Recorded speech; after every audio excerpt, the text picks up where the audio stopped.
శర్మ గారు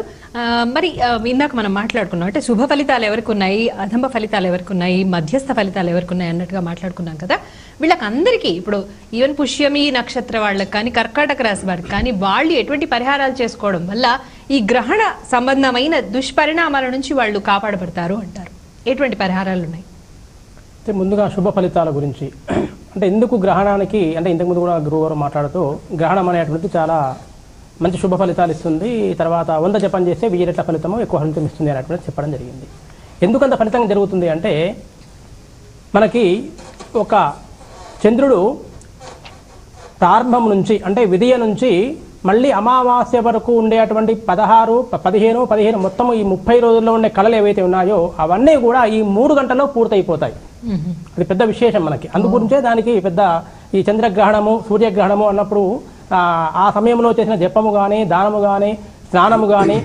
మంచి శుభ ఫలితాన్ని అధిక ఫలితాన్ని ఎక్కువ రెట్ల ఫలితాన్ని ఎందుకు ఇస్తుంది అంటే నెల రోజుల్లో చంద్రుడు ఎంతైతే ఏ విధంగానైతే మార్పు చెందుతాడో ఈ గ్రహణ సమయంలో ఆ 3 గంటల్లోనే నెల రోజుల్లో ఉండే మార్పు మొత్తాన్ని కూడా జరగడం జరుగుతుంది అంటే మనకి గ్రహణం పడుతుంది ప్రారంభం అవుతుంది పూర్తి అవుతుంది మళ్ళీ విడుస్తుంది అంటే ఒక నెలలో జరిగేటువంటి అంటే ఒక నెల రోజుల్లో ఎంత ప్రక్రియ ఉందో ఈ 3 గంటలు అంత ప్రక్రియ ఉంది కాబట్టి అమావాస్య నుంచి పౌర్ణమి వరకు అయ్యేవన్నీ కూడా పౌర్ణమి మళ్ళీ పౌర్ణమి మళ్ళీ అమావాస్య వరకు అంటే పట్టడము విడవడము అదంతా ఉంటుంది అంటే ఒక నెల రోజుల్లో జరిగేటువంటి కార్యక్రమం 3 గంటల్లో జరుగుతుంది కాబట్టి మనకి ఈ గ్రహణానికి అంత విశిష్టత అనేది ఏర్పడింది అయితే ఇక మన ఈ గ్రహణ సమయాల్లో ఏం చేయాలి ఏంటి అంటే తపఃకృతే ప్రశంసంతి త్రేతాయాం జ్ఞానమేవచ ద్వాపరే యజ్ఞమిత్యాహు దానమేకం కలవు యుగే అని చెప్పేసి అంటే కృతయుగములో తపస్సు త్రేతాయుగములో జ్ఞానము ద్వాపరయుగంలో యజ్ఞము కలియుగములో దానము ప్రశస్తమైనవి అని జపం చేయాలి అందరికీ మంత్రాలు లేకపోవచ్చు ఉపదేశం లేకపోవచ్చు మరి తప్పు చెప్పవచ్చు ఇటువంటి ఇబ్బందులు ఉంటాయి వచ్చిన మారు మంత్రం వస్తే మంత్రం చేసుకోవచ్చు అనుష్ఠానం అంటే అనుష్ఠానం చేసుకోవచ్చు ఏది లేకుండా చాలా సులభంగా చేయాల్సింది సులభంగా ఇవ్వాల్సింది దానము అంటే ఈ యొక్క గ్రహణ సమయంలో మరి దేవాలయాలు బంద్ ఉంటాయి దేవాలయాలు మామూలు మూసివేయి ఉంటాయి తర్వాత మన ఖర్చకులు దొరకరు ఆ సమయంలో దానం చేయలేము అనేటువంటి ఒక ఇబ్బంది అయితే నేను దానం చేస్తాను అని మనసులో సంకల్పించుకుని ఆ తర్వాత మన్నాడు స్నానం చేసిన తర్వాత పొద్దునే దేవాలయానికి వెళ్ళి వాళ్ళు ఏదైతే ఇద్దామనుకుంటున్నారో అటువంటి వస్త్రదానం ఇవ్వచ్చు తాంబూల దానం ఇవ్వచ్చు దీపదానం ఇవ్వచ్చు లేదా కర్కాటక రాశి చంద్రుడు అధిపతి అని చంద్రుడికి సంబంధించిన ధాన్యం బియ్యము హాయిగా ఒక 2 కిలోల బియ్యము తర్వాత దక్షిణ తాంబూలము పెట్టేసి చంద్రుడు ఈ తెలుపు రంగు కాబట్టి తెలుపు రకమైన ఒక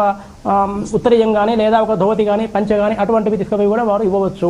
అప్పుడు ఏమవుతుంది అంటే ఆ దాన ఫలితం వాళ్ళకి రెట్టింపు ఫలితాన్ని అనేక ఫలితాన్ని కూడా వాళ్ళకి ఇస్తుంది ఇంకా మరి అందరూ కూడా దానాలు చేయలేరు అందరూ జపాలు చేయలేరు అందరూ పూజలు చేయలేరు మరి అటువంటి వారికి పరిస్థితి ఏంటి సమాజంలో అనేక రకాల వాళ్ళు అనేక ఆర్థిక అసమానతలు ఉంటాయి మరి అటువంటి వారి పరిస్థితి ఏంటి అంటే మనకి జ్యోతిర్విద్యాభరణము అని మనకి కాళిదాస మహాకవి రచించినటువంటి ఒక పెద్ద గ్రంథం ఉంది జ్యోతిర్విద్యాభరణము ఆ యొక్క గ్రంథంలో కొన్ని పరిహారాలు చెప్పారు పాతః శమీకోక నదైర నిష్ఠే విధూపరాగే తిలదారు వర్ణైః